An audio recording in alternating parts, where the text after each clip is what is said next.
दोस्तों नमस्कार। आप सभी का स्वागत करते हैं यूपीएससी टॉपर सब पर। और आप के सामने यहाँ पर करंट अफेयर से रिलेटेड आज की क्लास रहेगी, जिस पर हम लोग ईपीएफओ का जो हमारा एग्ज़ाम होने वाला है उस ईपीएफओ के एग्ज़ाम में करंट अफेयर का भी आपको मालूम है कि एक इम्पॉर्टेंट सेक्शन है। और इस करंट अफेयर के सेक्शन में जो भी एमसीक्यू आपके बनते हैं, यानी लास्ट 1 ईयर का जो करंट अफेयर है उसको हम एमसीक्यू फॉर्म में यहाँ पर करने का प्रयास करेंगे, जिसमें जो इंपॉर्टेंट पार्ट है जो अच्छे से आपका कवर हो सके। तो एमसीक्यू फॉर्मेट में होने का फ़ायदा ये होगा कि आप इसी फॉर्मेट में एग्ज़ाम को भी देते हो, तो आपके लिए वो थोड़ा सा एनालिटिकल भी हो जाता है। तो चलिए समय नहीं ख़राब करते हैं, बाकी चीज़ें बाद में डिस्कस कर लेंगे। यहाँ पर एक पहला क्वेश्चन आपके सामने है कि एक रमेश चंद कमेटी की बात कही जा रही है। ठीक है, तो रमेश चंद कमेटी अभी रिसेंटली न्यूज़ पर भी थी, आप सबको मालूम भी होगा जो लोग करंट अफेयर पढ़ रहे हैं। वहाँ पर ये देखना है कि इस रमेश चंद कमेटी में किन चीज़ों को लेकर इसका एक तरह से एम रखा गया या उद्देश्य रखा गया। ऑप्शन आपके दिए गए हैं। Assess the impact of MSP on inflation. दूसरा है develop a road map for doubling farmers income. तीसरा है transition from the WPI to PPI. और चौथा है इंडिया का एग्रीकल्चर एक्सपोर्ट पॉलिसी की बात चल रहा है, यानी मुद्रास्फीति पर आपका क्वेश्चन है। ऑप्शन किसानों की दोगुनी आय करने की बात है। यहाँ पर डब्ल्यूपीआई या पीपीआई यानी थोक मूल्य सूचकांक और उत्पादक मूल्य सूचकांक की बात हो रही है। और चौथे में कह रहे हैं वो कि यहाँ पर कृषि निर्यात की जुड़ी हुई बातें सामने हैं। तो इन चार ऑप्शन में आपको बताना है कि भाई कौन सा ऐसा ऑप्शन है जो सही होगा। रमेश चंद समिति के लिए काफ़ी ज़्यादा क्वेश्चन बनने की संभावना है कि ऐसे क्वेश्चन पूछे जाते हैं, क्योंकि कमिटी बेस्ड क्वेश्चन हमेशा से इंपॉर्टेंट रहे हैं यूपीएससी के एग्ज़ाम में खासकर, या अदर एग्ज़ाम में। ठीक है। आ, तो आप लोग ज़रा गेस करिए क्या है, फिर इसके सही आंसर को मैं बताता हूँ। तो इसका जो सही आंसर होगा बेटा, वो मैं आपको बता दे रहा हूँ, आपने गेस भी कर लिया होगा, जिसको मालूम होगा तो मालूम ही होगा। इसका सही आंसर है सी। सी इज़ द राइट आंसर। यहाँ पर हम बात करेंगे कि थोक मूल सूचकांक से उत्पादक मूल सूचकांक में परिवर्तन की बात कर रहा है। थोड़ा सा हम इसके बारे में डिटेल्स में भी आपसे बात कर सकते हैं कि जो Ramesh Chand committee was establish to revise WPI and explore the feasibility of transition to PPI, a system of more align with international standard. ठीक है, यानी डब्ल्यूपीआई से पीपीआई में चेंज करने के लिए कमेटी बनी हुई थी। The Indian government has formed 18 member expert panel, 18 members थे उसमें, जो कि नीति आयोग के मेंबर रमेश चंद्र द्वारा एक तरह से लीडरशिप में या उनकी अध्यक्षता में बना हुआ था। ठीक है।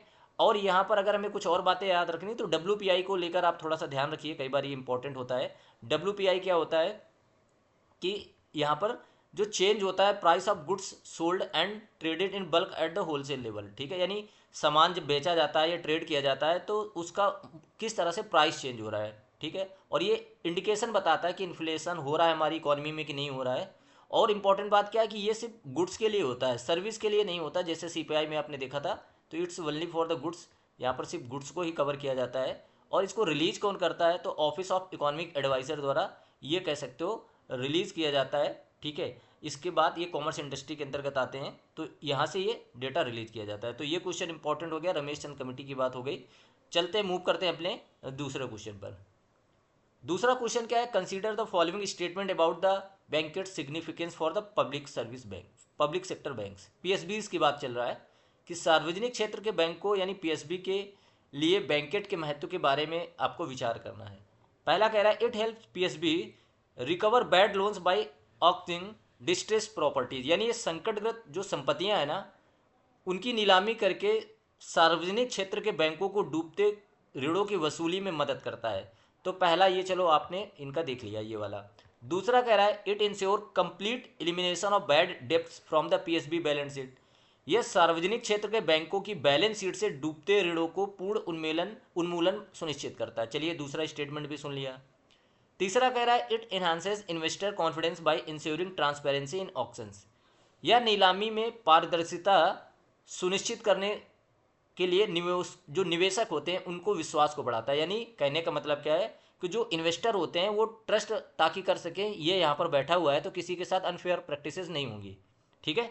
चौथा स्टेटमेंट कह रहा है it provides PSBs with a platform to collaborate on disposal of NPA non performing assets, यानी ये सार्वजनिक क्षेत्र के बैंकों को एनपीओ के निपटान में सहयोग करने के लिए एक मंच प्रदान करता है। तो अगर देखा जाए तो बैंकेट का बहुत ही शानदार तरीके से उपयोग किया जा सकता है, लेकिन इनमें से कोई स्टेटमेंट ऐसा भी हो सकता है कि जो यहाँ पर नहीं होना चाहिए, गलत हो रहा होगा। तो आपके पास ये जो चार स्टेटमेंट हैं तो ज़रा एक बार आप जल्दी से इस पर यह देखने का प्रयास करिए कि क्या चारों स्टेटमेंट सही हैं या कुछ स्टेटमेंट सही हैं या कुछ गलत हैं। क्या आपका यहाँ पर राय है? चारों स्टेटमेंट आपके सामने है, मैंने आपको पढ़ के भी बताया है। तो जल्दी से एक बार आप देखिए और आपको यहाँ पर सही आंसर खुद ही समझ में आ जाएगा। ठीक है, तो चलिए हम इसमें सही आंसर की तरफ बढ़ते हैं। आप लोगों ने गेस कर लिया होगा। देखो सबसे पहली बात तो जो पहला स्टेटमेंट है इसमें किसी को कोई दिक्कत नहीं है भाई, ये मदद करता है पीएसबी को रिकवर करने के लिए। आप सबको पता है बनाया ही इसीलिए गया था। ठीक है, कि जो डिस्ट्रेस प्रॉपर्टीज़ हैं यानी ऐसे ऋण जो डूब रहे हैं जिनको रिकवर करना डिफिकल्ट है, उनको रिकवर करने में हेल्प करता है। ठीक है, it ensure complete elimination of the bad debts कह रहा है। देखो कोई भी व्यवस्था पूरी तरह से 100% गारंटी के लिए नहीं बनती है, संभावनाओं को हमेशा बढ़ाने का प्रयास किया जाता है। तो जो यहाँ पर कंप्लीट एलिमिनेशन की बात कर रहे हैं ना, ऐसा तो प्रैक्टिकली नहीं पॉसिबल है। तो ये वाला स्टेटमेंट यहाँ पर थोड़ा सा ज़्यादा उत्साहित कह सकते हैं इन्होंने बनाकर रख दिया है। ऐसा नहीं है, एलिमिनेशन की ट्राई करेंगे लेकिन कंप्लीट एलिमिनेशन यहाँ पर गलत हो जाएगा। तो दूसरा स्टेटमेंट आपका यहाँ पर गलत होता है।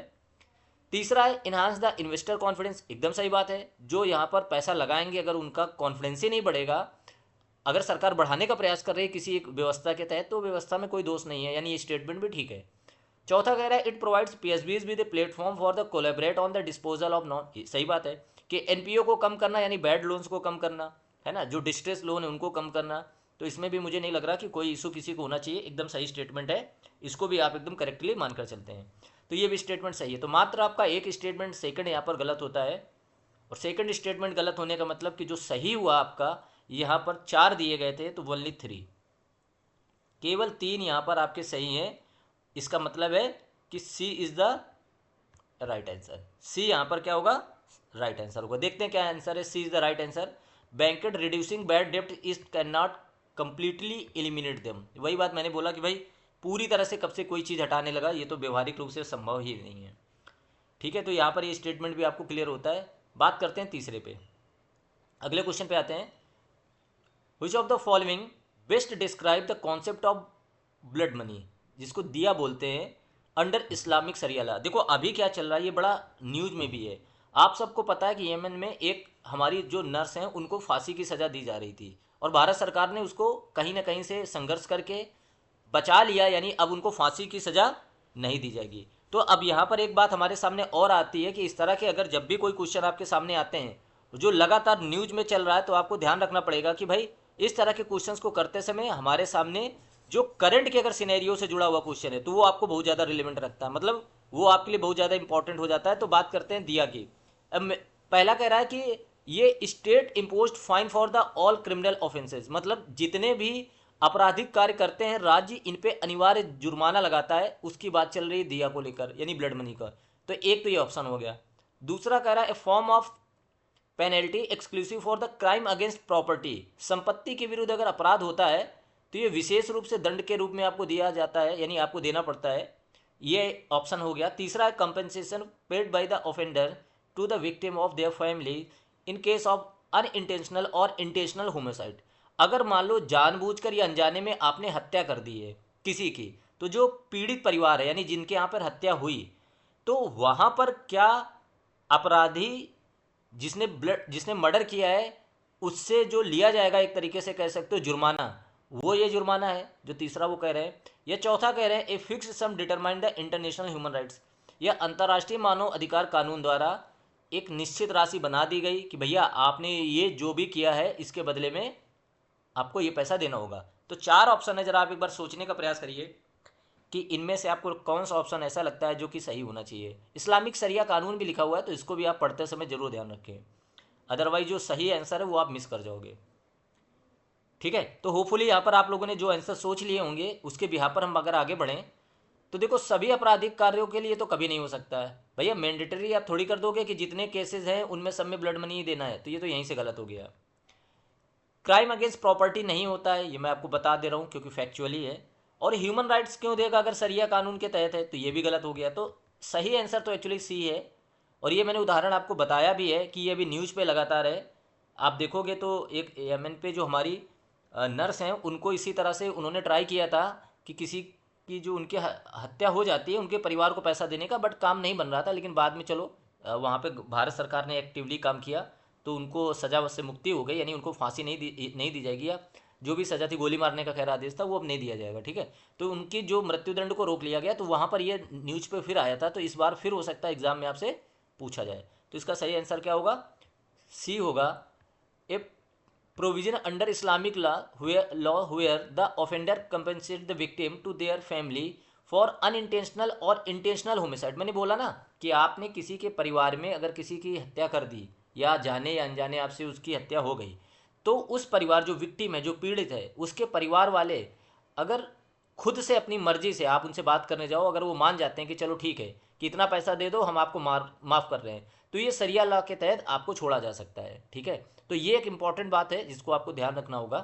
ठीक है, इसमें क्या होती है, blood money is often negotiated between the perpetrators and the victim family, judicial oversight ensuring fairness. मतलब वो आपस में डिस्कस करते हैं कि भाई इतना अमाउंट दे दो, वो बोलते हैं हमारे पास इतना नहीं है, इस तरह से हम दे पाएंगे। तो दैट इज़ द थिंग जो कि इस्लामिक कंट्रीज़ में खासकर होता है। मैंने बोला यमन में ये चीज़ चलती है, जो कि अभी न्यूज़ पर इसीलिए लगातार ज़्यादातर जो सरिया कानून के हिसाब से कुछ देश अपने यहाँ पर न्याय व्यवस्था को चलाते हैं। ठीक है, तो ये ब्लड मनी वाली भी बात आपको होपफुली क्लियर हो गई होगी, और ये इंपॉर्टेंट हो जाता है क्योंकि मैंने बोला आपसे कि भैया ये एग्ज़ाम के लिए बहुत ही ज़्यादा इंपॉर्टेंट है। ठीक है,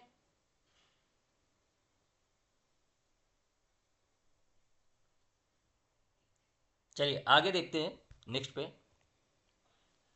consider the following statement regarding the Vembanad lake significance. Vembanad झील के बारे में हम सब ने सुना हुआ है, और उसके महत्व से जुड़ा हुआ ये क्वेश्चन हमारे सामने आता है कि भैया इस झील से जुड़ा हुआ जो भी बात है या जो भी क्वेश्चन है वो क्या है, जरा देखते, बड़ा अच्छा रहता है क्योंकि वेम्बनाड झील काफ़ी ज़्यादा न्यूज़ पे भी रहती है और काफ़ी इंपॉर्टेंट भी रहती है। तो it is the largest back water ecosystem in India. पहला कह रहा है भारत का सबसे बड़ा बैक वाटर पारिस्थितिकी तंत्र है। ठीक है भाई। दूसरा कह रहे हैं नेहरू ट्रॉफी जो है इसे पे की जाती है। ठीक है, प्रतिवर्ष किया जाता है इसी के जल पे। तीसरा, it is separated from the Arabian Sea by the Western Ghat. यह पश्चिम घाट द्वारा अरब सागर से अलग होता है। तो तीन स्टेटमेंट है। वेम्बनाड झील के बारे में आपने सुना होगा होपफुली, और इसमें नौकायन वगैरह की जाती है जिसको नेहरू ट्रॉफी बोलते हैं, और ये काफ़ी फेमस भी रहती है। तो आपने अगर सुना नहीं है तो फिर तो आपको पढ़ना चाहिए, लेकिन ये न्यूज़ पे रहती है, काफ़ी हर बार न्यूज़ पे आ ही जाता है कुछ ना कुछ। तो इसके जो तीन स्टेटमेंट है उनमें से आपको गेस करना है। अगर आपने सुना है तो अच्छे से गेस कर लेंगे, अदरवाइज़ कोई बात नहीं, आप ट्राई करिए। ठीक है, तो कितने स्टेटमेंट कह रहे हैं इसमें से करेक्ट हैं, कौन से स्टेटमेंट इनमें से सही है? तो शायद आप लोगों ने पढ़ते समय इसको सोच भी लिया होगा कि इसका सही आंसर क्या होगा, ये कौन कौन से सही है। तो चलिए हम लोग डिस्कस करते हैं। पहला कह रहा है it is the largest back water ecosystem in India. एकदम सही बात है, भारत में बैक वाटर परिस्थिति तंत्र का ये सबसे बड़ा उदाहरण है। ठीक है, यानी जो समुद्र का जल है उससे रिलेटेड जो वाटर होता है उससे बात चल रही है। नेहरू ट्रॉफी की बात कर रहे हैं, एकदम सही बात है कि नेहरू ट्रॉफी जो है वो इसी पे होती है, हर साल आयोजित होती है और बहुत ही धूमधाम से होती है, मतलब बहुत सारे लोग इसमें शामिल भी होते हैं। ठीक है, तो ये भी सही है। अरेबियन सी के वेस्टर्न घाट से इसका कोई कनेक्शन नहीं है।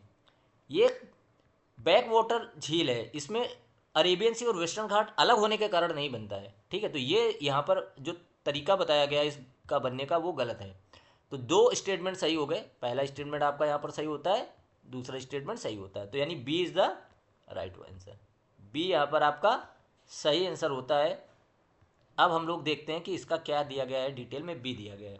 Lake is separated from the Arabian Sea by a barrier island not the Western Ghat. एकदम सही बात है कि बैरियर आइसलैंड से अलग होता है, ना कि वेस्टर्न घाट से। ठीक है, तो यहाँ पर आपका स्टेटमेंट ये गलत हो गया, तो जो आपका सही आंसर होगा वो बी हो जाएगा। चलिए नेक्स्ट पे बात करते हैं। Where is the Coringa wildlife sanctuary located and what is it is known for. Coringa वन्य जीव अभयारण्य जो है वो कहाँ पर स्थित है और किस चीज़ के लिए जाना जाता है? देखो इंपॉर्टेंट बात क्या हो जाती है कि जब भी आप इस तरह के क्वेश्चंस को देखोगे, जैसे कोरिंगा की बात चल रही है या किसी और भी कुछ उसकी बात चल रही है, तो यहाँ पर एक बात ध्यान रखने वाली होती है कि हमारे सामने ये जो वाइल्ड लाइफ सेंचुरी या कह सकते हो जो भी आप नेशनल पार्क्स हैं, कुछ जो न्यूज पे होते हैं उन पे क्वेश्चन अक्सर पूछ लिया जाता है, जो करंट न्यूज पे होते हैं। ठीक है, तो पहला कह रहा है Tamil Nadu famous for the grassland ecosystem. दूसरा कहाँ पर है, ये Andhra Pradesh supports thriving mangrove ecosystem. Andhra Pradesh में ये मैंग्रोव परिस्थिति को सपोर्ट करता है कोरिंगा जो वाइल्ड लाइफ सेंचुरी है। तीसरा कह रहा है केरला में है, जो बहुत ही मीठे पानी की जो झील का घर है। ठीक है, तीसरा उड़ीसा में है जहाँ पर ओलिव रिडले जो टर्टल्स होते हैं, कछुए होते हैं, वो यहाँ पर आते हैं और उनका आवास बनाते हैं। तो कह सकते हैं कि ये इन्वायरमेंट एंड इकोलॉजी का है, न्यूज़ पे था लगातार। तो आपको बताना है कि इनमें से ये किससे करेक्टली मैच होता है। ठीक है, आपके पास 4 ऑप्शन है, 4 में से देखिए कौन सा आपको लगता है कि करेक्ट है, कि आंध्र प्रदेश वाला सही है, कि तमिलनाडु सही है, कि केरल, की उड़ीसा। मैंने चारों डिस्कस कर दिए हैं। तो ये स्ट्रेट फॉरवर्ड, अगर पता होगा तो आप बता पाओगे, नहीं पता तो आप सीख लीजिए। तो इसका जो सही आंसर है वो इसका सही आंसर होगा बी बेटा। अगर बात किया जाए तो जो कोरिंगा वाइल्ड लाइफ सेंचुरी है वो न्यूज पे था लगातार, वो किस चीज़ से है, वो आंध्र प्रदेश के कारण लगातार न्यूज पे था कि भाई जो मैंग्रोव हमारे वन होते हैं ना इकोसिस्टम में, उनको ये सपोर्ट करता है। तो ये बहुत ज़्यादा न्यूज पे था और इंपॉर्टेंट भी हो जाता है। तो इसका जो सही आंसर क्या है, इसका सही आंसर होगा B is the right answer. ठीक है, बी इसका सही आंसर होगा।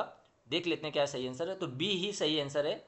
ये गोदावरी रिवर के पास है। ठीक है, कोरिंगा जो हम कह सकते हैं रिवर मिलती है वहाँ पर बे ऑफ बंगाल पे। ठीक है, आंध्र प्रदेश में स्थित है। ठीक है, ये थोड़ा सा फैक्चुअल डेटा है तो जिसको आप याद रख सकते हैं।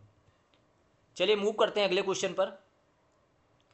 Who was the first chairperson of animal welfare board of India? भारतीय पशु कल्याण बोर्ड के पहले अध्यक्ष कौन थे? मेनका गांधी थी, सलीम अली हैं, रुक्मणी देवी अरुण या राधा कृष्णन है। स्ट्रेट फॉरवर्ड है, आता है question animal welfare board, news पे था। तो आपको 4 में से बताना है कौन सा ऑप्शन सही है। अगर पता होगा तो ठीक है, चारों ऐसे हैं। देखो इनमें से अगर थोड़ा सा आप दिमाग लगाओगे ना, तो जैसे Maneka Gandhi was the first, तो पहली तो मेनका गांधी हो नहीं सकती, इतना तो आप भी लॉजिकली सोच सकते हो। डॉक्टर एस राधाकृष्णन शिक्षा से जुड़े थे तो इनका भी ज़्यादा पर्यावरण या इन्वायरमेंट से रिलेटेड कम चांसेस हैं। हाँ, सलीम अली और रुक्मणी देवी अरुंडल जो हैं, अरुंडेल हैं, वो मान सकते हैं कि इन्हीं से जुड़ी रही हैं, यानी कह सकते हो कि इन्वायरमेंट से जुड़ी रही हैं, ये जुड़े रहे हैं। तो आपको इन दो में गेस करना है। ठीक है, तो मैं बता दे रहा हूँ इनका सही आंसर क्या है। सही आंसर सी है। कई बार एलिमिनेशन भी हेल्प करता है कि आप 4 में से कम 2 में पहुंचने का प्रयास करो, तब भी आपके पास चांसेस है कि 50% अगर आपने तुक्का भी लगाया तो काम कर जाएगा। ठीक है, तो सी is the right answer.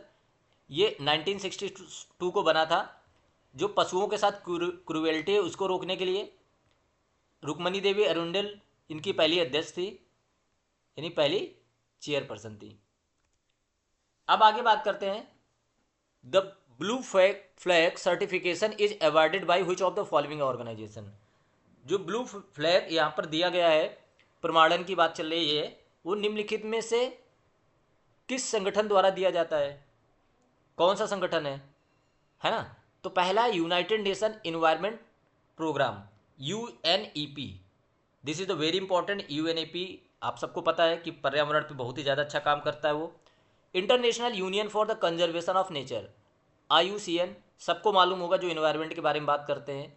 Foundation for the environmental education, ठीक है। और चौथा है ग्लोबल इन्वायरमेंटल फैसिलिटी। ये हम क्यों करंट पे करा रहे हैं? क्योंकि भारत में कुछ जो समुद्री तट है उनको ब्लू फ्लैग सर्टिफिकेशन दिया गया है। तो ये लगातार न्यूज पे था, इस कारण से ये क्वेश्चन यहाँ पर आपके सामने आता है। तो फिर आपको पता होना चाहिए कि भाई ब्लू फ्लैग सर्टिफिकेशन होता क्या है, किसके द्वारा दिया जाता है। तो 4 ऑप्शन मैंने बताया कि संयुक्त राष्ट्र पर्यावरण कार्यक्रम, अंतर्राष्ट्रीय प्रकृति संरक्षण संघ, पर्यावरण शिक्षा फाउंडेशन, वैश्विक पर्यावरण सुविधा। आपने अगर न्यूज में पढ़ा होगा तो थोड़ा सा जरूर ध्यान दिया होगा, क्योंकि एग्जाम में इसी तरह के क्वेश्चंस भी पूछने की संभावनाएं रहती हैं। तो चलिए आपके सामने मैं इसका स्ट्रेट फॉरवर्ड आंसर है, जिसको पता होगा मालूम ही होगा, नहीं पता होगा तो मैं बता दे रहा हूँ, C will be the right answer. Foundation for the environmental education जो है, इसके द्वारा ये ब्लू फ्लैग सर्टिफिकेशन दिया जाता है।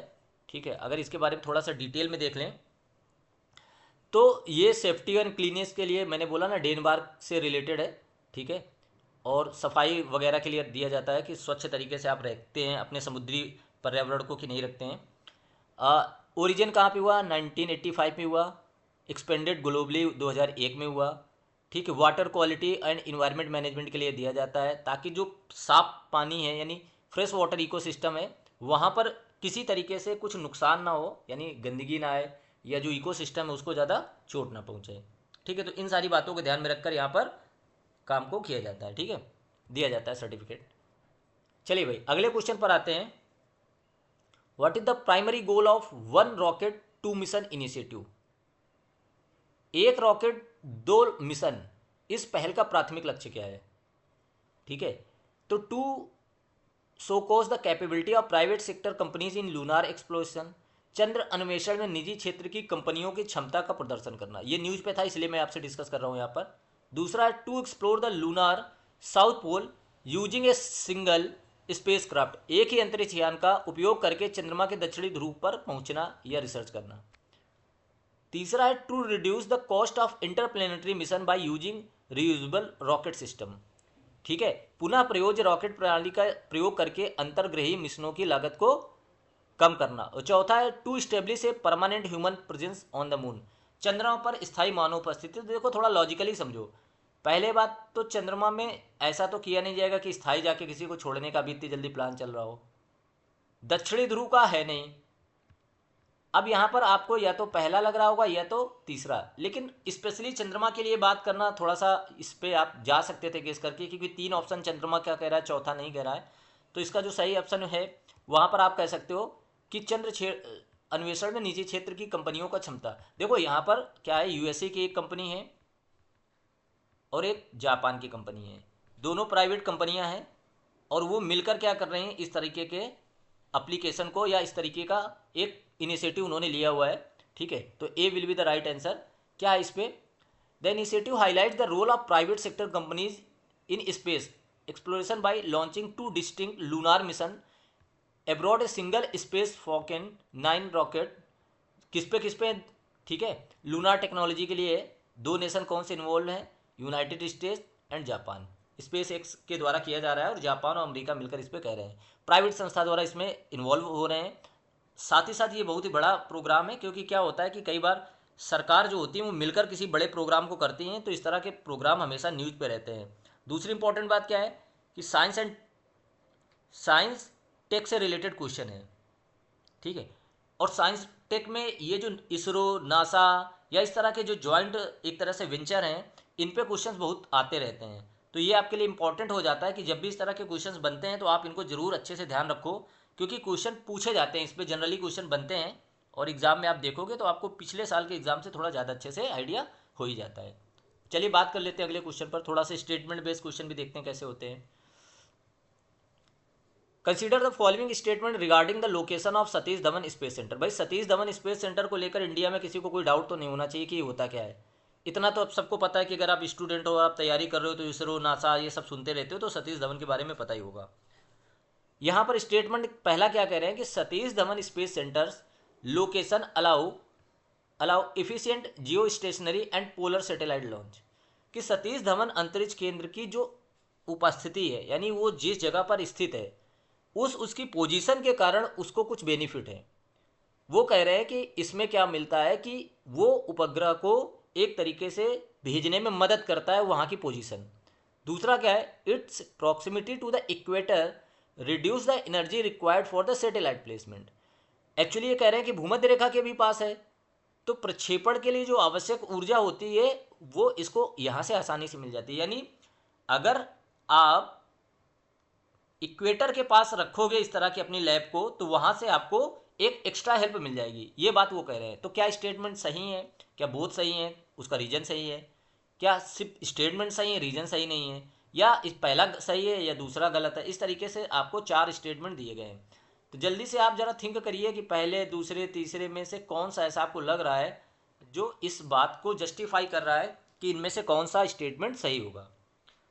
सतीश धवन स्पेस सेंटर की बात, सतीश धवन स्पेस सेंटर की बात जो चल रही है वो न्यूज़ पे भी रहता है। उम्मीद की जाती है कि बच्चे जब तैयारी कर रहे होंगे तो उनको इसके बारे में कम से कम ठीक ठाक तरीके से पता होगा कि जब इस तरह के क्वेश्चंस आए हैं तो वो इन क्वेश्चंस को टैकल कर सकें, ठीक है। तो देखिए मैं थोड़ा सा हेल्प कर देता हूँ आप लोगों की। आप लोगों ने गेस भी कर लिया होगा कि भाई सतीश धवन स्पेस सेंटर जो है ना, वो अपने यहाँ से, चाहे वो जियो स्टेशनरी की बात हो चाहे पोलर सैटेलाइट की बात हो, आपको पता है जियो स्टेशनरी अलग डिस्टेंस पे जाके वो वहाँ पर सैटेलाइट स्थापित करते हैं, पोलर सैटेलाइट की अलग डिस्टेंस होती है और उसके लिए अलग अलग तरीके के हमारे पास लॉन्चिंग व्हीकल्स होते हैं। तो ये दोनों के लिए सतीश धवन काम करता है, आप सबको पता होगा, वहाँ पे दोनों तरह से भेजे जाते हैं। दूसरा क्या है कि इक्वेटर के पास होने की बात एकदम सही है कि उसको जो एक मोमेंटम चाहिए होता है जिससे कम एनर्जी की रिक्वायरमेंट होती है जब हम लॉन्च करते हैं सैटेलाइट को, वो वहाँ पर मिल जाता है क्योंकि वो इक्वेटर के पास है ना।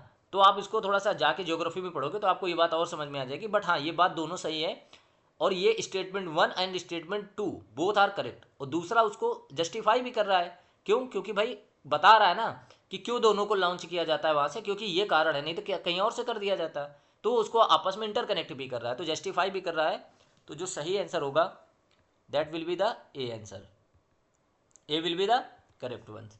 तो पहला सही है, A is the correct one. ठीक है, और वेलोसिटी की ज़रूरत होती है, मोमेंटम की ज़रूरत होती है, जो इससे मिल जाता है, जिससे कि सैटेलाइट को अपलिफ्ट करने में हमें कम एनर्जी की ज़रूरत पड़ती है, और ये काफ़ी ज़्यादा फ्यूल और बाकी चीज़ों के लिए भी हेल्पफुल रहता है।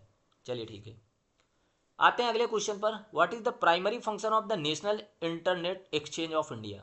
निक्सी का क्या काम है? To regulate internet access across the India, to route domestic internet traffic within India reducing latency, to enforce cyber security standard for the public organisation, to promote rural broadband connectivity.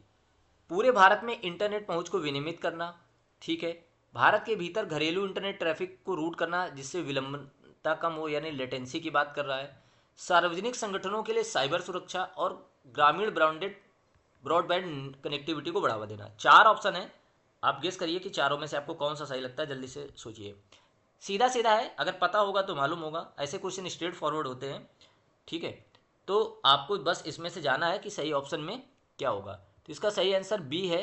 B मतलब B answer है, B है कि domestic internet traffic को ध्यान रखना, जिससे कि latency कम होता ना, कि कॉल ड्राइव वगैरह आपकी बहुत ज़्यादा ना हो, या ज़्यादा टाइम उसमें आपका इंटरनेट बार बार फ्लक्चुएट करता है। इन सारी चीज़ों के लिए यहाँ पर ध्यान रखा जाता है, और इसका काम ही यही कि इसको रेगुलेट करना। कई बार आपने देखा होगा कि ट्राई ने इसके लिए कई बार दिशा निर्देश भी जारी किए हैं। होता क्या है कि जैसे अभी तो चलो इंटरनेट से आप कॉल कर लेते हो, पहले क्या हुआ करता था, पैसे लगते थे। तो आप जब कॉल आपकी ड्रॉप हो जाती थी तो उसमें आपका हर कॉल का पैसा चला जाता था, और बात आपकी होती नहीं थी, तो ज़्यादा पैसा जाता था ना सेम बात करने के लिए। तो इसमें काफ़ी सख्ती से ट्राई ने बात भी की, और कई सारे रेगुलेशन भी लगाए, जिसके कारण क्या हुआ, काफ़ी कुछ चेंजेस भी आए इसमें। ठीक है, तो इसके लिए ये ऑर्गेनाइजेशन मेनली काम करता है। ठीक है, ये 2003 में इस्टेब्लिश हुआ था। ठीक है, ministry of electronic and information technology के अंतर्गत। ठीक है, कंपनीज एक्ट 2013 के तहत ये काम कर रहा है अभी, नॉन प्रॉफिट ऑर्गेनाइजेशन की तरह। एम यही है कि डिजिटल इंक्लूसिवनेस या डिजिटल एम्पावरमेंट किया जाए लोगों का। चलिए आगे आ जाते हैं, अगला क्वेश्चन है, consider the following statement regarding the rhodamine B. ये रोडामाइन बी क्या है? ये न्यूज पर था, इससे जुड़े हुए काफ़ी क्वेश्चंस आ सकते हैं।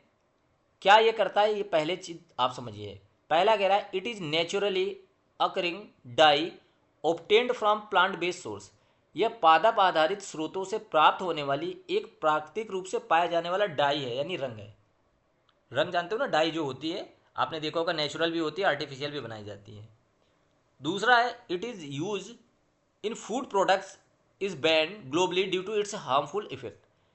खाने में इसका प्रयोग किया जाता था और ये शरीर को नुकसान करता है, इसलिए वैश्विक स्तर पर इस क्या कर दिया गया, इसको प्रतिबंधित कर दिया गया है, यानी इसका उपयोग मना कर दिया गया है। दूसरा स्टेटमेंट है। तीसरा है it has application in scientific research due to its fluorescent properties. इसके प्रतिदीप्त गुणों के कारण वैज्ञानिक अनुसंधान में इसका प्रयोग भी होता है। तो अगर आपने रोडामाइन बी के बारे में पढ़ा है, सुना है, तो आप ज़रूर बता पाओगे, अदरवाइज आपके लिए डिफिकल्ट हो जाएगा क्वेश्चन। बट तब भी एक बार कम से कम ट्राई करने का तो बनता है कि आप गेस करिए कि तीन स्टेटमेंट जो दिए गए हैं इनमें से कौन से स्टेटमेंट है जो करेक्ट है, क्योंकि वो कह रहा है ना कि करेक्ट आपको यहाँ पर फाइंड करना है कि करेक्ट स्टेटमेंट कौन सा होगा। तो क्या पहला करेक्ट है, कि दूसरा करेक्ट है, कि तीनों करेक्ट हैं, है ना? आप गेस करिए, और होपफुली आपको आइडिया भी लग रहा होगा जिन लोगों ने पढ़ा होगा, क्योंकि यहाँ पर थोड़ा सा अगर आपको थोड़ा भी रोडामाइन के बारे में पता है, रोडामाइन बी के बारे में, तो आप इनके सही आंसर को गेस कर सकते हो। लेकिन हाँ, जरूरी है कि इसके लिए आपने पहले इसको पढ़ा हो, नहीं तो गेस करना डिफिकल्ट हो जाएगा। तो देखिए इसका जो सही आंसर है मैं आपको बता दे रहा हूँ। पहली बात तो एक जो स्टेटमेंट वन दिया है ना कि नेचुरली अकरिंग डाई है, यही गलत हो गया है। एक्चुअली ये आर्टिफिशियल होता है, मैन मेड होती है। क्या होती है? मैन मेड होती है, आर्टिफिशियल है। तो ये यहाँ पर स्टेटमेंट गलत हो गया। जब भाई कृत्रिम है यानी आर्टिफिशियल है, तो नेचुरली का कोई लॉजिक ही नहीं बनता कि आप उसको नेचुरली कहो। दूसरा सही बात है कि इसको बैन कर दिया गया है क्योंकि खाने में ये स्वास्थ्य के लिए बहुत ही ज़्यादा हानिकारक होता था। और तीसरा सही है कि वैज्ञानिक रिसर्च में कह सकते हो इसको हमेशा प्रयोग किया गया, तो ये बात सही है। तो पहला हटा दो, यानी दूसरा और तीसरा सही है, तो B will be the right answer. B इसका बेटा सही आंसर हो जाएगा। ये न्यूज़ पेपर था रोडामाइन बी, तो उसको लेकर यहाँ पर चर्चा चल रही थी। तो B will be the correct answer.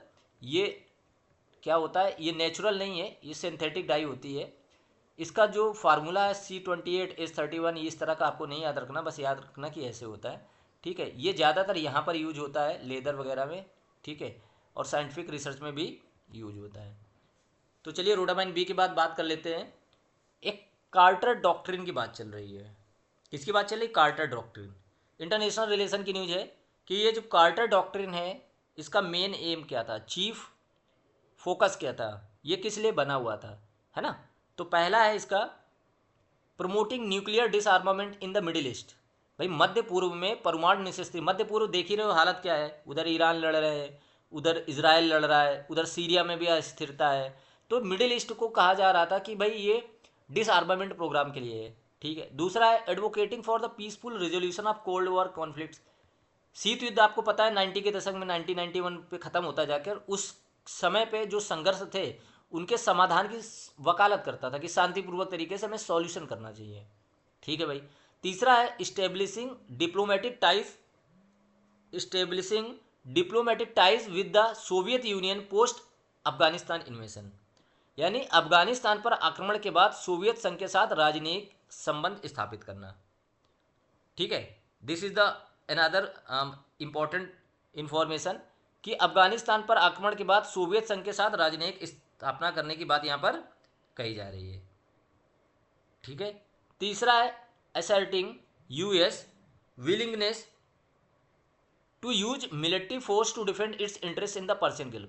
फारस की खाड़ी में अपने हितों की रक्षा के लिए सैन्य बल का उपयोग करने पर अमेरिकी कह रहे हैं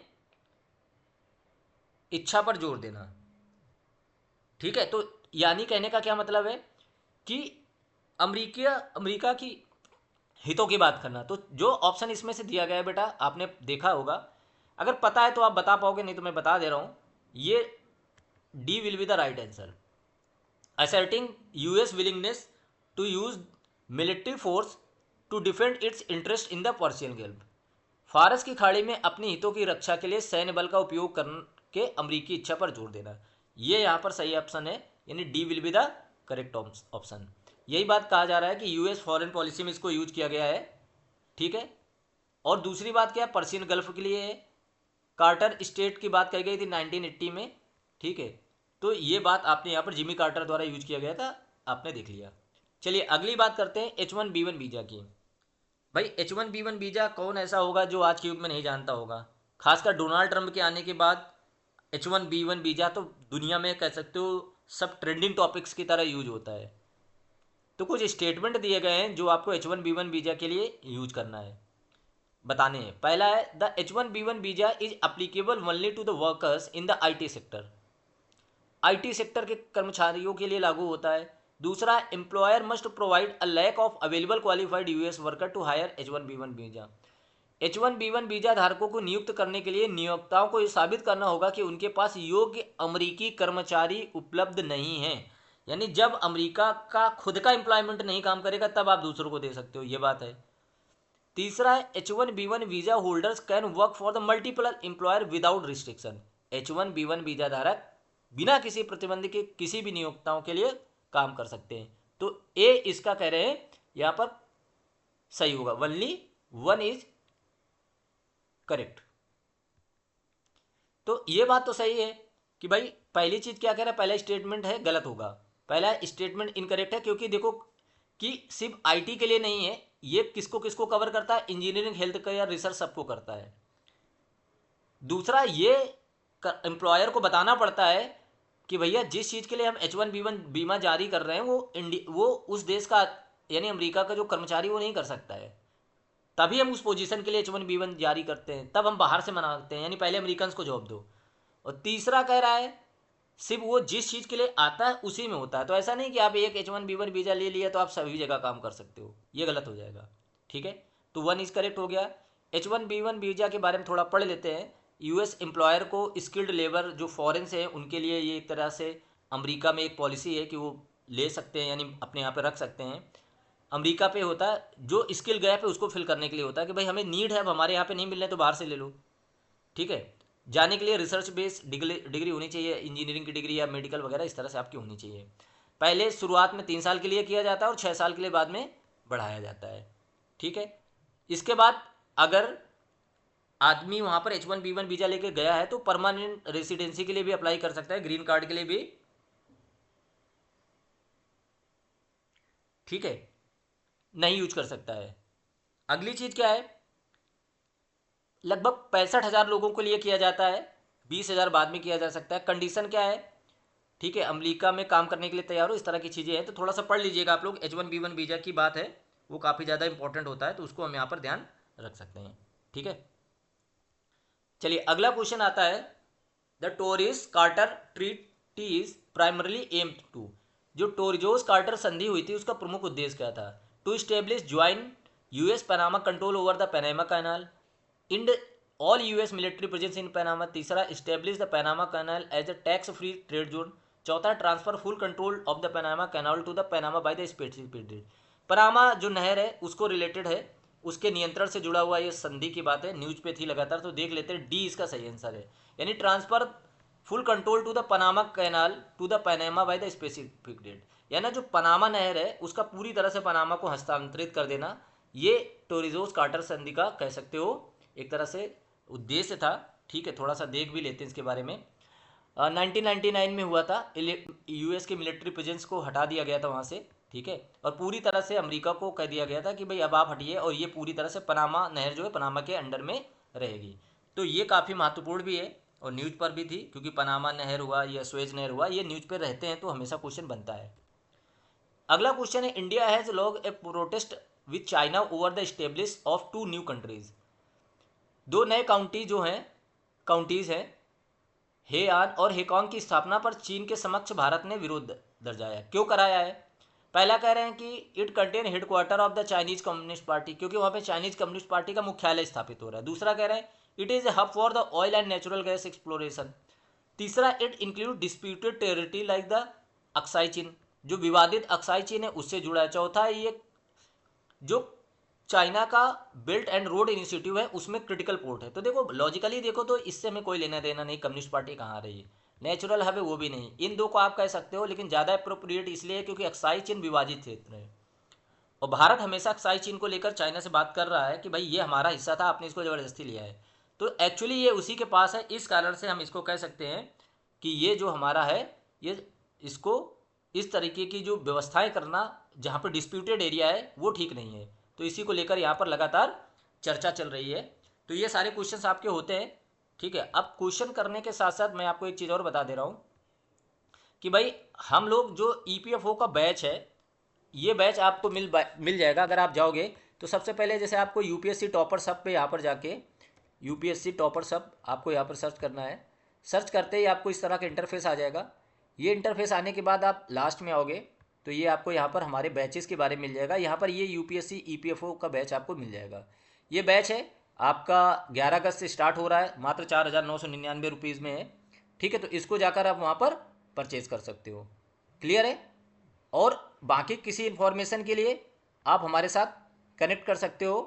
हम आपको ये जो यहाँ पर बता रहे हैं, जैसे ये हमारा नंबर भी है, इस पर आप जुड़ सकते हो और साथ ही साथ ये हमारा टेलीग्राम चैनल है, उससे भी आप कनेक्ट कर सकते हैं। तो चलिए फिर आज के लिए इतना ही रखते हैं, बाकी चीज़ों के लिए आप अलग क्लासों से हमसे जुड़े रहिए। Thank you very much.